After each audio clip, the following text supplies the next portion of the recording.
नमस्कार विद्यार्थी मित्रांनो, तुमचं स्वागत आहे जय हिंद पाठशाला या यूट्यूब चॅनलमध्ये. आज आपण पोषक द्रव्ये वनस्पतीची पाहणार आहोत. यावर आयोग दरवेळेस एक प्रश्न विचारतो, त्यामुळं व्हिडिओ शेवटपर्यंत पहा आणि व्हिडिओ आवडल्यास लाईक करा आणि जास्तीत जास्त गरजू मित्रांपर्यंत शेअर करा. आणि हो, चॅनलला सबस्क्राईब करायला मात्र विसरू नका. चला तर मग सुरुवात करूया. वनस्पतीतील पोषक द्रव्ये. आता मायक्रो आणि मायक्रो याची स्पेलिंग पाठ करा, म्हणजे तुम्हाला अडचण येणार नाही. मायक्रो MACRO हे शरीरास जास्त प्रमाणात लागणारे पोषक द्रव्ये आहेत. त्यानंतर मायक्रो MICRO हे कमी प्रमाणात लागणारे न्यूट्रियंट्स आहेत.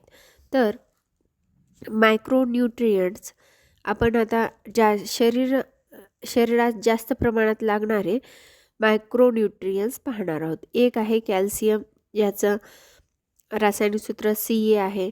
त्यानंतर दुसरं आहे मॅग्नेशियम, तिसरं कार्बन, चौथं सल्फर आणि पाचवं पोटॅशियम. आता मायक्रो जे की कमी प्रमाणात लागतात पण आवश्यक आहेत, ज्यामध्ये क्लोरीन, जस्त किंवा झिंक, लोह, कॉपर, बोरॉन, मॅग्नीज एवढे लागतात. त्यानंतर मॅग्नीडेनम हे सुद्धा कमी प्रमाणात पण आवश्यक असलेलं पोषक द्रव्य आहे. मग या पोषक द्रव्याचे उपयोग काय आहेत तर आपण पाहूया. एक आहे कार्बन, हायड्रोजन आणि ऑक्सिजन. ह्यांचा उपयोग काय आहे शरीरात तर पेशीभित्तिका आणि जीवनद्रव्य निर्मिती.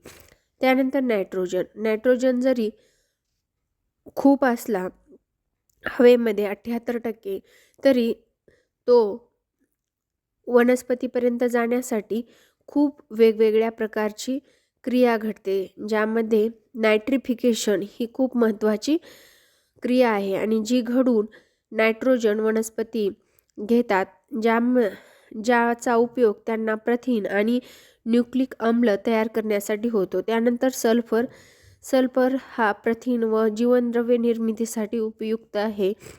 त्यानंतर फॉस्फरस हा बीज निर्मितीत व फळांच्या परिपक्वतेत उपयोगाला येतो. पोटॅशियम हा वनस्पतीच्या वाढीसाठी उपयुक्त आहे. तर कॅल्शियम हे गुणसूत्राच्या निर्मितीत, कर्बोदकाच्या व अमिनो आम्लाच्या वहनासाठी उपयोगी पडतात. आणि मॅग्नेशियम प्रकाश संश्लेषण, अभिक्रिया आणि प्रकाश संश्लेषणासाठी उपयोगात येतात. त्यानंतर आयन हे श्वसन क्रियेसाठी महत्त्वाची भूमिका निभावत असतं. मॅग्नीज हे हरितद्रव्य निर्मितीसाठी, त्याचबरोबर नायट्रोजनचे नायट्रोक्साईडमध्ये रूपांतर करण्यासाठी उपयोगाला येते. त्यानंतर कॉपर, ज्याला आपण तांबे म्हणून ओळखतो, हे श्वसन क्रियेतील विकारांमध्ये असते. त्यानंतर झिंकला इंडॉल ॲसिटिक ॲसिड किंवा IAA निर्मितीसाठी झिंक उपयोगाला पडतं. त्यानंतर बोरान हे सपुष्प वनस्पतीत कर्बोदकाच्या स्थलांतरणात उपयुक्त पडतं. आणि मॅलेडियम हे नायट्रोजनच्या चयापचय क्रियेसाठी उपयुक्त पडतं.